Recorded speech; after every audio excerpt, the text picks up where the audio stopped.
para basahin ko lang 1 Peter chapter 5 verses 1 hanggang 4. So basahin po natin na sabay-sabay pero ako ay mag-lead.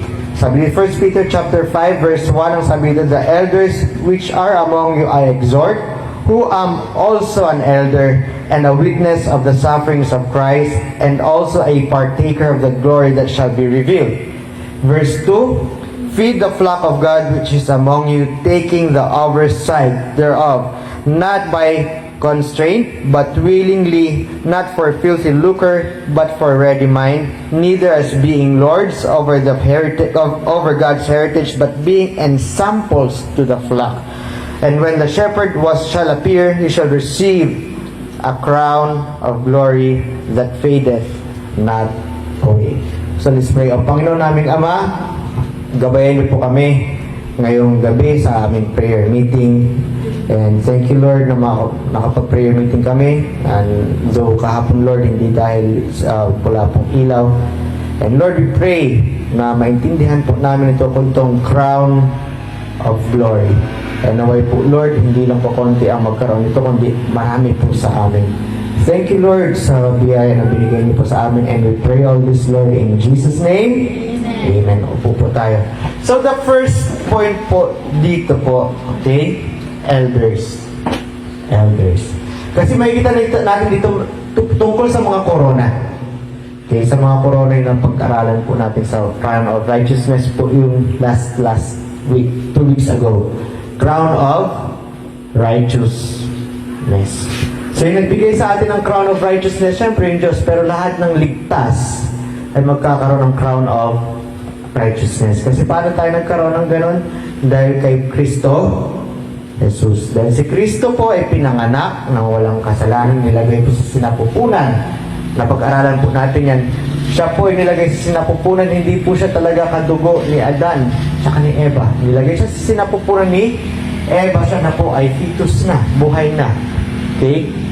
Hindi siya yung normal ng mga baby na dapat po merong sperm cell tsaka egg cell ng babae. Siya po ay fetus na nilagay sa sinapupunan ni Maria. At siya po ay pinanganak, kaya hindi niya namana yung kasalanan po ng pinakaninuno natin na si Adan tsaka si Eva. At siya po ay nabuhay bilang isang tao kahit kailan hindi siya nagkasala.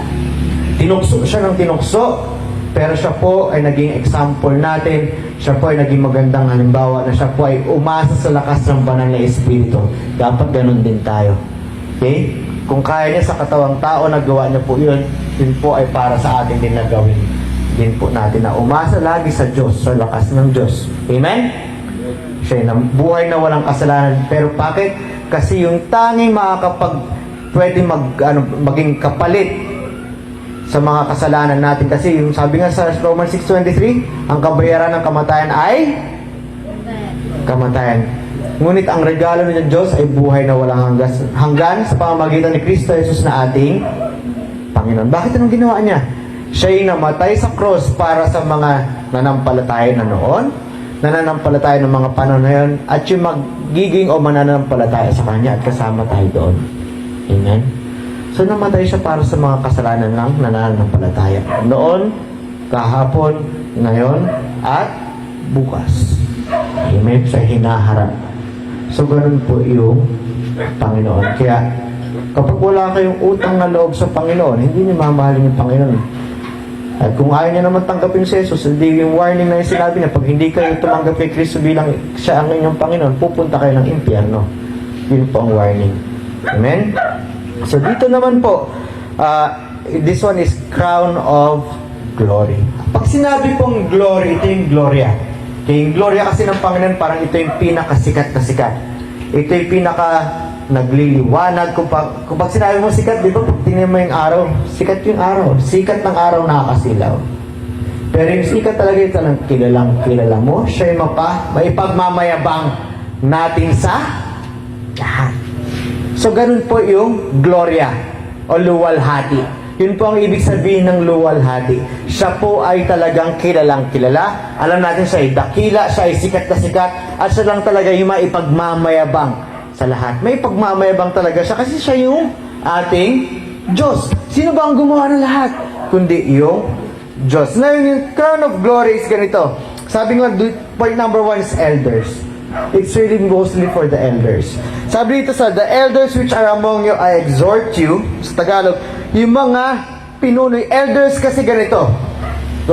Ang elder po ibig sabihin pinuno. Siya po yung pinuno ng isang angkan, kumbaga. Pero dito yung sinasabi po ni Pedro ay kinakausap niya ay yung mga pastor. Kasi ang pastor po dito sa Biblia, ang sinasabi po, elders, ibig sabihin, pinuno yun. Same Greek word, or similar Greek words, okay? Pag sinabing bishop, siya po yung namamahala. Ibig sabihin ng bishop, namamahala. Iisa lang yun. Bishop is also a pastor. Pag sinabing shepherd or pastor, yun naman po ang nangangalaga. Amen? Naintindihan nyo? So, iisa lang ang ibig sabihin nun. At tayo bilang Baptist, dalawa po ang opisina sa simbahan. Pastor and deacons. Yung pastor po, yung pinaka-importanting ginagawa ng pastor ay magturo ng salita ng Diyos. Ituro yung salita ng Diyos sa pamamagitan ng aksyon at ng salita. At ito ay lagi nakabase lamang sa salita ng Diyos. Amen? Papapansin niyo po dito, elders which are among you, I exhort. Sabi, yung mga pinuno na nasa inyo, kausap niya kasi dito yung simbahan dun sa Israel. Sabi niya, ako ay nagbibigay po sa inyo ng pagpapalakas sa loob. Who am also an elder. Sabi ni Pedro, ako rin ay isang pastol. Amen? Ako rin ay isang pinuno. Ibig sabihin sa Israel, maraming mga pastor din. Amen? Okay? Sabi dito, and a witness of the suffering of Christ. Bilang isang elder, ang gusto po sabihin ni Pedro dito, ako po ay isang, ako ay witness. Ano yung witness sa Tagalog? Saksi. Diba? Ako ang saksi. Ako yung nagpapatunay tungkol sa paghihirap ni Jesucristo. Ano ba yung pinaghirapan ni Kristo para sa atin? Ikaw ba kaya mong hindi magkasala? Kasi matigas yung ulo natin eh. Ngayon pa lang, iba sa akin, hindi talaga nakikinig. Kailangan ko pa talagang magsisigaw-sigaw dito. Amen? Diba? Diba dapat pag mayroon sa harap, pag nandoon yung leader niya, dapat makinig. Hindi naman ako dito para ako ipansinin nyo. Pero mapapansin nyo yung elder po dito is, sabi niya, kami ay nagpapatunay, kami ay saksi sa paghihirap ni Jesucristo. At sa pamamagitan dito, paano ako naging saksi din? Diba? Saksi rin ako ni Jehovah, yung tunay. Hindi yung relihiyon. Kasi kami at tayo dapat ang tunay na mga saksi kasi nandito sa atin yung tunay na salita eh. Nasa Biblia. Amen? So yung mga pastors, sana saksi ni Jesucristo. Nakikita natin paano naghirap si Jesucristo para sa atin kasi nakabase sa Biblia. At ito ay pinapatunayan ng history. Pinapatunayan ito ng banal na Espiritu at maraming mga bagay pa na hindi mapagkakaila. So yun po ang ibig sabihin ng elder. Magiging leader ka. Bakit? Kasi ikaw ay dapat maging witness. Kasi kailangan panghawakan yung tawag dito, yung position na yan. Okay? Para mag-lead, para ipakita, ipaliwanag, ituro yung mga ito. Amen? Kaya dati po, hirap na hirap po ako tanggapin yung gusto ko maging pastor. Kasi magtuturo ako ng salita ng Diyos. Yun ang pinakatakot na takot ako. Bakit? Magkamali lang ako ng konti dito, ang laking kasalanan ko po. Diyos po ang pinag-uusapan natin dito. Hindi katulad na kunyari magkamali ako teka lang, sorry. Ayusin natin. Pag nagkamali ako ng turo ng salita ng Diyos at hindi ko napag-aralan na maigi yung salita ng Diyos at tinuro ko sa inyo, ang laki po ng aking pananagutan sa Diyos nun. At ganun din tayo. Amen? Kaya sana po tayo lahat ay nakikinig lagi. Hindi lang nakikinig tapos lalabas sa tayo isang puso din natin. Kasi yung maayos po na pastor, pinag-aaralan po na maigi itong mga ito. Amen? So yun po again, elders, ibig sabihin leader siya. Bishop, siya po yung nangangasiwa. Ino-oversee niya yung bawat isa. Shepherd, siya yung nangangalaga. At yung pinapangalaga dito una is tungkol sa sinasaksi kung ano yung ginawa ng ating Panginoon Jesucristo para sa bawat isa sa atin. Kaya tayo, sana naman magkaroon kayo ng utang na loob, hindi kay pastor, sa ating Panginoon Jesucristo. Hindi na ba kayo nahiya kay Jesucristo? At yung ating ugali ay ganun pa rin? Basura pa rin minsan? Pinagpipilitan natin yung mga ugali natin na makamundo. Ako nahihiya ako. Marami akong bagay na ginagawa na hindi dapat ginagawa eh. Aminado po ako dyan. So mahiya tayo. Amen? Hindi yung kung ano-ano na yung ginagawa natin, minamaliit natin na sa akin. Bakit isang kasalanan kinakalungkot ng Diyos? Amen? Pinaghirapan niya tayo eh. Kung siya po tinukso, pinagtiisan niya po, nagtiwala po siya sa pamamagitan ng lakas ng banal na Espiritu. Diyos Ama, nagawa niya. So, ibig sabihin, pag tayo ay Kristiyano, na sa atin na yung banal na Espiritu, binago yung ating puso, at nananahan yung banal na Espiritu sa atin, at pinapaalala sa atin lagi yung salita. At nagagamit pa ng mga tao na magturo. Dapat tandaan natin lagi yan. Amen? Huwag niyo sinasawalang bahala yan. So, ganun po. And also a partaker of the glory that shall be revealed. So, dahil doon, nagkakaroon din ng konting gloria yung mga pastor. Amen? Okay? Ay, grabe naman si pastor. Parang ganun. So, pero dito po, sabi dito, feed the flock. Okay, the pastor there is, yes, he's an elder. Pero mapapansin niyo dito, siya po is to exhort the flock para mag-excel yung flock, hindi po to enslave the flock. Ang exhort po ay binibigyan po. Kaya ko tinuturo po ito sa inyo kasi galing po ito sa Panginoon. Dahil ako po ay saksi dahil nababasa ko po sa salita ng Diyos. At sinabi nga po natin maraming mga bagay ito. At galing lagi po lahat ng salita na ito ay galing sa Biblia at pinapaalala ng banal na Espiritu. Amen? So, yung ganun po yun. So, the elder, point number 1 is elder. Point number 2 is exhort. No? Para kayo po ay mag-excel. Kasi bawat isang matinong leader, isang elder, ay gusto mag-excel po yung kanilang mga pinangahawakan. Kanilang pinapangalagaan. Ang mabait na magulang po sa anak, gustong-gusto nila na magsaksid ang kanilang anak. Magtagumpay ang kanilang anak, mas malakigitan sila ng kanilang anak. Ganon din po dapat ang elder. Naintindihan? Reminder ito sa akin. At ganon, pag kayo po ay tatay, dapat ganon din po ang ginagawa niyo sa anak ninyo. You may be the pastor mismo ng mga anak ninyo. But not the church, but sa inyong pamilya, kayo po ang magiging pastor din doon. In the absence of the pastor, kaya kayo dapat mga lalaki, magpakalalaki kayo. Amen? Hindi kayo pa yung tinuturuan ng mga asawa nyo o anak ninyo. Kayo ang mangunguna na mag-aral ng salita ng Diyos. Wala kayong kaalaman? Nandiyan yung banal na Espiritu. Wala tayong excuse. So, natutunan tayo para exhort. Ibig sabihin na exhort, palakasin po yung loob. Bigyan po ng oy, kaya mo yan. Diba? Diba ang hirap pag sa isang tao na, diyan lang yung pastor. Oy, bawa yan, bawa yan. There are times na kailangan ng ganyan. Katulad ko po sinabi. Pero may times, oy, huwag mong gawin yan, ito yung gawin mo kasi ito yung gusto ng Diyos para ikaw po ay magtagumpay sa iyong buhay. Kasi nandiyan naman yung batas ng Diyos na turo natin dito sa church lagi is para tayo po ay mag-excel sa ating buhay. Amen? So mapapansin niyo dito, si Pedro po, sabi niya, ako pastor ako, katulad ninyo. So, bakit? Sabi niya nun, kasi una, mag-exhort you, sabi niya, bilang isang pastor, pinapalakas niya rin yung loob ng kapwa niya mga pastor.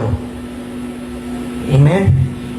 At sa mga sinasakupan nilang mga simbahan, hindi yung building, ha? Pag sinabi simbahan, yung bawat isa sa atin dito sa lokal ng dito True Vine Baptist Church na member dito, yung simbahan na lokal dito sa True Vine Baptist Church, na kayo po ay pakainin espiritual. Ito po yung salita ng Panginoon at sa action din po na aking ginagawa po doon. Sabi dito, feed the flock of God which is among you. Sa Tagalog, pakainin mo ang mga tupa ng Panginoon na kasama ninyo. Kasi pare-parehas tayong tupa ng Panginoon. Ang tawag sa amin sa under shepherd lang, ang tunay na pastor ay yung ating Panginoon. Okay? Kaya kami na andrito lang, hindi kami yung Panginoon ninyo. Andrito kami para kayo po ay pakainin, para po kayo ay matuto sa salita ng Diyos, para kayo po ay umangat sa inyong buhay. To exhort, para po kayo ay mag-excel sa inyong buhay. Sobrahan yata ako ng lakas ng salita. Sumutok po yung ampli. Anyways, ganun din po, no? Sabi dito, taking the oversight thereof. Ito yung trabaho ng bishop. Taking the oversight thereof. Or taking the oversight thereof. Ang ibig sabihin ng taking the oversight thereof, ibig sabihin, tinitignan overall. Alam niyo po, pag kayo po ay tatay, katulad ni Brother Rolly, yung anak nyo, mapapansin nyo yan. Malamang, halos medyo magkakahulma konti yung ugali. Sa church naman po, ito yung medyo mahirap. Okay? Alam ko, minsan mapapansin nyo bakit ako naghihirap-hirap. Minsan ako pa yung pinakamalaki mag-tights. So, kadalasan, dahil lalo na may trabaho ako, pinakamalaki mag-tights. Kasi gusto ko maging pinaka-example sa inyo. Hindi ko man sinasabi yung tights ko dati, pero nakikita nyo naman dati medyo may pera yung ating church. Okay? At minsan talagang kapag may kulang sa inyo, galing sa aking bulsa, sige ito. Sa inyo. Kasi ganun ang tatay. Gusto niya manguna. Kahit ngayon, puyat-puyat po ako, 2 oras lang po ang aking tulog. Simula kanina, nanginginig pa rin po ang aking laman hanggang ngayon, kung alam niyo lang po. Pero para dito, mag-oversight. Kasi, ang hirap pag kayo, lalo kayo iba-iba, yung iba sabi ko nga rin, dahil nagtuturo din po ako dun sa online, sabi ko ang hirap minsan sa isang pastor is, kunyari anak niyo lahat, yung iba mas matanda pa sa akin. So, minsan pag parang nakakahiya kasi meron pa rin akong paggalang sa mas maedad sa akin. At hindi ko basta-basta mapagsabihan. So, sa pamamagitan lamang ng Panginoon, na pagsasabihan ko man yung bata o matanda ng pare-parehas. Kasi lagi nakadepende sa Panginoon, nakadepende lang lagi sa salita ng Diyos lahat. Pero yung mga ugali ninyo is talagang ibang-iba sa bawat isa. Hindi katulad pag talagang anak mo na sa dugo, hindi masyadong magkakalayo ugali niyan. Okay, blessing po sa akin ngayon, isa blessing na kukunti pa lang talaga kayong mga faithful. Yung tunay na talagang nagsasabing Kristiyano sila. So, nakikilala ko kayo sa inyong ugali. Though hindi ko kayo napapansin araw-araw. In general po, alam ko po yung mga ugali po ninyo. Naka-profile na po kayo sa akin, ganito, ganyan. Pero, hindi ko kayo dinidikdik o chinichismis sa iba. Kasi gusto ko po pangalagaan kayo. Sabi, pakainin nga ang inyong mga kasamahan. Hindi po siraan. Kasi gusto natin na umangat po kayo. Mapapansin nyo kahit sa atin lang, huwag na natin pag-usapan yung tao na resolbahin nyo. At mapapansin nyo rin kasi sinabi dito kaya nga isa sa mga reminders yan sa nakabandera dito, na hindi dapat tayo nagchichismisan sa isa't isa. Kundi kausapin po muna yung isa't isa bago po sirain. Amen? Ganun po yun. At sabi nga dito, oversight thereof, tinitignan mo lahat yan. Not by constraint, ibig sabihin hindi pepersahin. No? Hindi yung pipilitin. Hindi yung gano'n yung sapilitan ba? Hindi yung gano'n. Hindi yung dahil kayo po ay aking mga hawak. Sabi dito, not for filthy lucre. Hindi po dahil kailangan ko po ng pera. Amen? Kasi yung iba po, ito nakakalungkot sa ibang simbahan. Gustong-gusto nila maging pastor kasi may sahod. Gusto nila lumipat ng simbahan kasi may sahod. If any man among you gusto maging pastor, huwag kayo maging mukhang pera. At dapat yung pastor marunong sa pera. May pera yung church. Sabi nga ni Pablo, pwede nga natin gamitin yan, yung mga pastor, yung pera ng church. Pero I choose not. Bakit? Ang liit lang ang pera ng church natin. Aside sa konti tayo, kasi may ibang church ko, konti lang yung membro, pero malaking tithes, kasi may kaya yung iba. Diba? Pero hindi po problema yun. Kaya po tayo ay nagtatrabaho din bilang isang pastor, kasi may kakulangan tayo eh. At nakikita ko naman sa inyo talaga kayo nagbibigay ng 10% ninyo. Tithes yun. Offering, at meron pa kayo sacrificial giving. At nagbibigay kayo. Amen? So, ayun po. So, andrito po yung pastor. Pag iba sa inyong pastor, dapat ganun din po.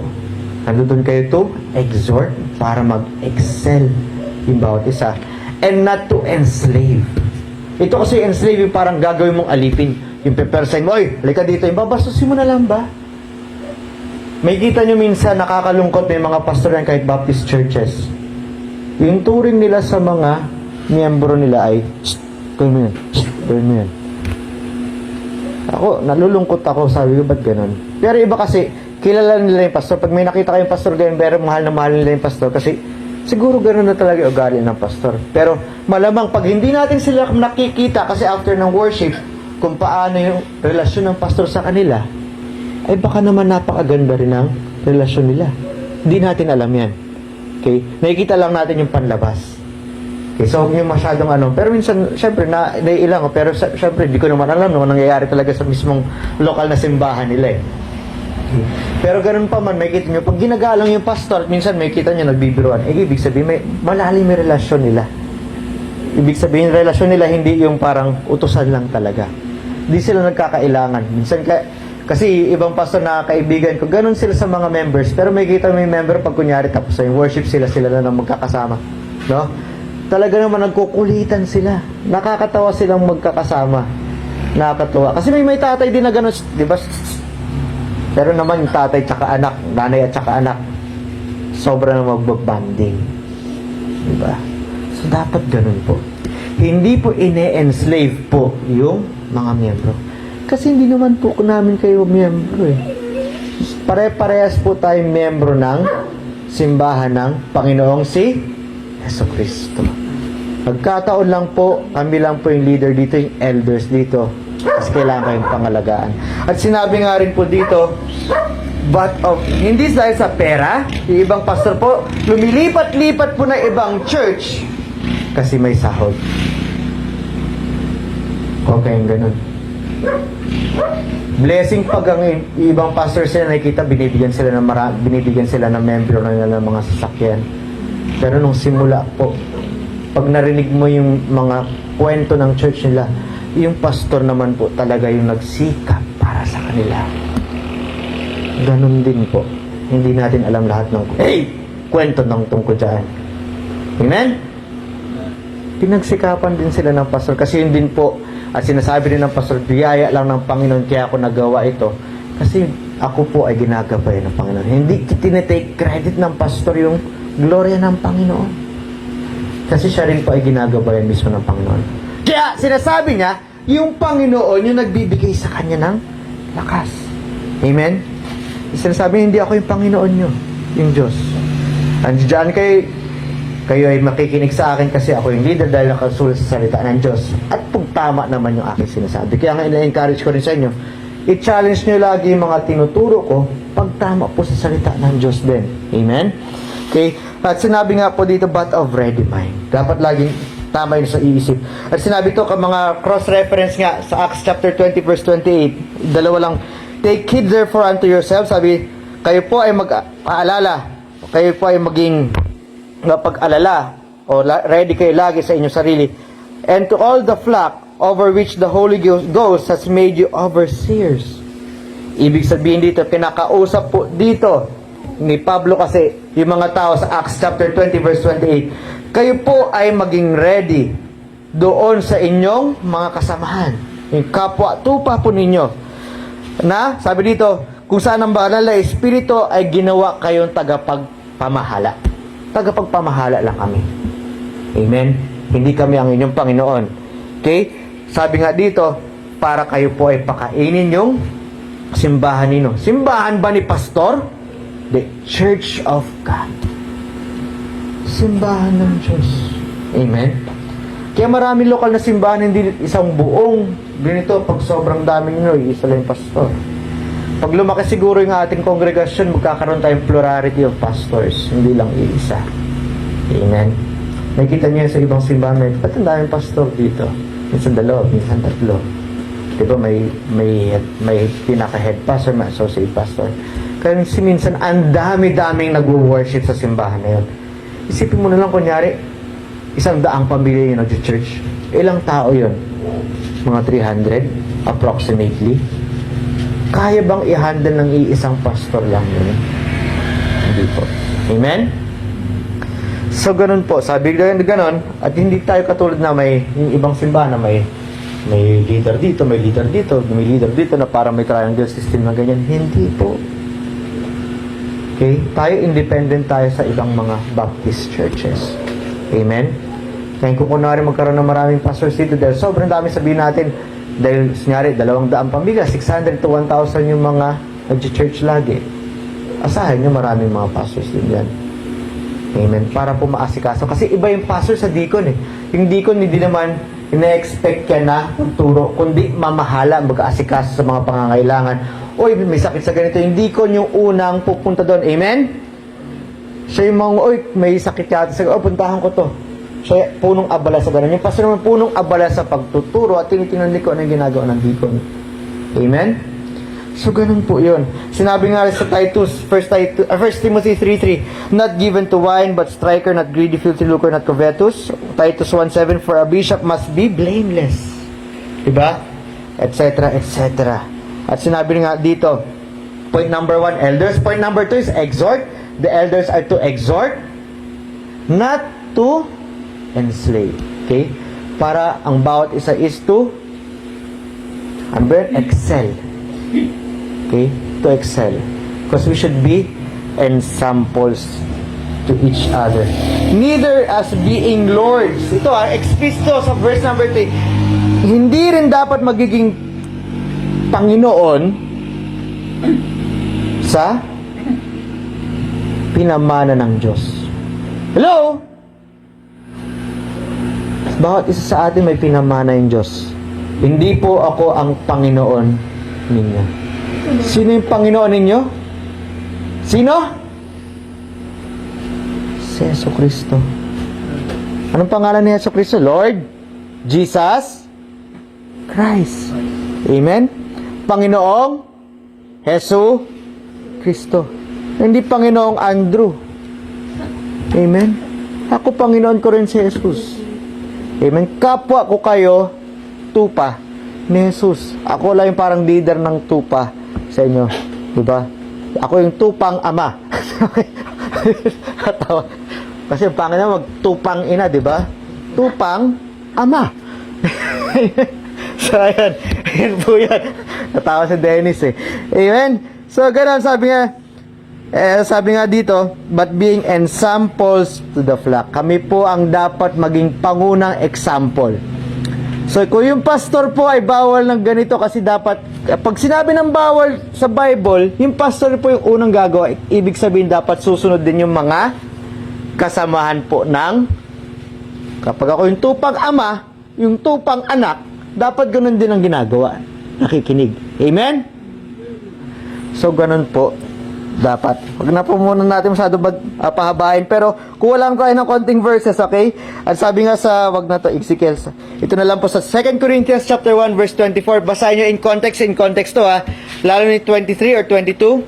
And afterward, sabi, 2 Corinthians chapter 1, verse 24. Not for that we have dominion over you. Yung sinasabi po dito ni Pablo, hindi dahil kami ay merong kapangyarihan sa inyong pananampalataya, ngunit kami ay tagatulong para sa inyong kasiyahan.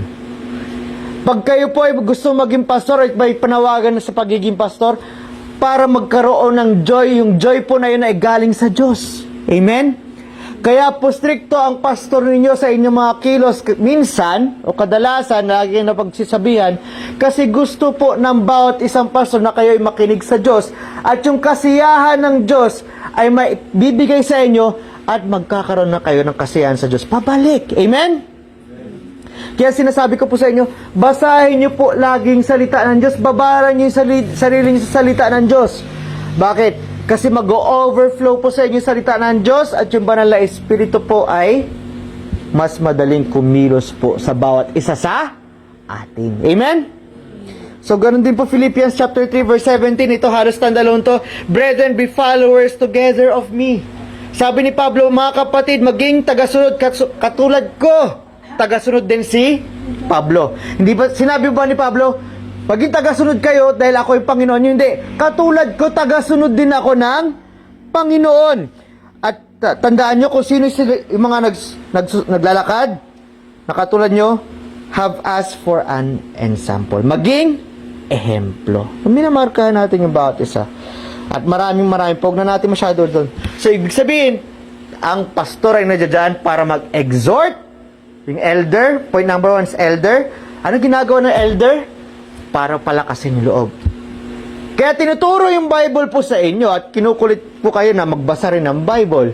Magkaroon kayo ng sariling Bible devotion, magkaroon kayo ng sariling Bible reading araw-araw para mapuno po kayo ng banal na Espiritu. Amen? At para magkaroon kayo ng kasiyahan sa gitna ng paghirap. Ang church po natin mahirap monetarily sa pera. Dito sa mundo. Pero yung bahay natin sa langit, malaki. Amen? Ano ngayon? Pag wala tayo ngayon. Pero, pag tayo nagbabasa ng Biblia po, kasi mas napapractice ko po dahil araw-araw kaya sa ito naman kahapon, umalis ka agad. Kanina umalis ka agad. Seton, sabi ko, Seton. Umalis ka agad saan? Nahiya yata dahil madami akong kausap doon sa online. Natakot ka ba? Nahiya, ayaw. Sabi ko, papakantahin ko sana si Eton eh. Ayaw bigla. Umalis. Hindi mo naririnig. Naka-silent ba ako nun? So, ayun, sabi, Ton. Sabi kong ganun. Nawala. Si Eton. Papakantahin ko sana. Pero ganun po yun. Okay? So, ayan. Sabi dito, like was he younger? Verse 4, dito na tayo magtatapos. Okay? So, una, elders, exhort. Yung mga pastors are there to exhort para not to enslave. Hindi kayo ay maamin, kundi para kayo ay mag-excel po. Okay? Kayo po ay magtagumpay sa inyong buhay. Amen? Habang tumatagal, habang binabasa ko yung Biblia, pag tayo po ay nakikinig na maayos sa Biblia, malaki yung chance din natin na mag-excel. Kasi sinabi doon, di ba, pag kayo magtrabaho kayo para sa Diyos, hindi doon sa bossing nyo. At pag magtrabaho kayo ng pinaka-best ninyo. Alam nyo ba sa trabaho ko dati, tuwang-tuwa ako. Ito, napag-usapan din nga namin sa online kanina, na sa mga, kunyari sa pagbukid, hindi naman ako naghanap na nakatapos magtrabaho. Yung mga sahod po ninyo dati, 700, 500, mas malalaki pa po sa ibang trabaho na iba. Sa iba po, 300, 400 pa rin ang kanilang sahod. Minsan 300 pa rin, lalo na sa ibang lugar. Mas mabibigat pa yung trabaho na yun. Kaya nakapag-aral na yung mga yun.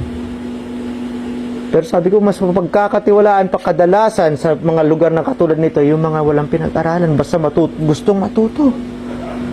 Naintindihan ba yun? So pag kayo nag-excel na pagkakatiwalaan kayo sa trabaho at nakikita na pwede kayo iwanan mag-isa, mas maganda pa yun.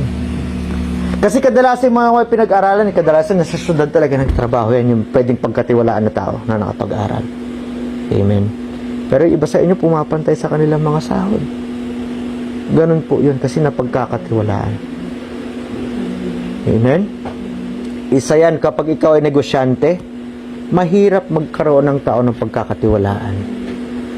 Pero pag ikaw ginagawa mo yung best sa trabaho mo, kasi hindi dahil dun sa boss mo muna, kundi unang-una lahat para sa Diyos. Sabi, ito biyaya ng Diyos sa akin, meron akong trabaho. Mag-excel ka. Pwede kang umangat. At pwede kang matuto rin na magnegosyo rin o kung ano-ano man yan. Na pwedeng lumaki yung sahod mo. Kasi lumalaki na rin yung negosyo ng boss mo. Diba? Ng pinagtatrabahuan mo. Dahil galing sa iyong kamay, binibiyayaan ka ng Diyos na gawin ng tama lahat ng bagay. Ito. Di ba katulad si Joseph doon sa, yung Joseph the Dreamer? Nung siya po ay nagtatrabaho doon sa Israel, kung kasaan siya mapunta, una doon sa kay Potiphar eh. Umaangat si Potiphar. Nakulong siya. Sa kulungan, umangat din siya doon. Napagkatiwalaan siya ng pinunong taga kulong. Umangat din siya doon. At nung huli, siya naman po naging prime minister ng Egypt. Ano nangyari sa Egypt? Umangat yung Egypt. Kasi dumadalaw yung blessing ng Panginoon doon kay Joseph. Ganon din po sa atin. Kaya po, ang kulit-kulit ko po na basahin yung Biblia. Pag maintindihan nyo yan, kapag di nyo naintindihan, sabi ng Panginoon, dasal tayo sa Kanya. At ipapaintindi niya sa atin. Tanong kayo sa akin, wala ka nagtatanong sa akin, konti lang. Ito, mahilig mong tanong to. Ito sila. Tatanong. Pero yung iba, nahihiya. Yung kababae, ba't kayo nahihiya sa akin? Kakainin ko ba kayo? Hindi ko po kayo kakainin. Okay? Kaya ayoko po yung sobrang stricto, pero pinagsasabihin ko kayo at times. Amen? Kasi kayo po ay mga kapatid ko rin. Amen? And lastly po, ito is an exemplary gift or an exemplary award sa mga pastors.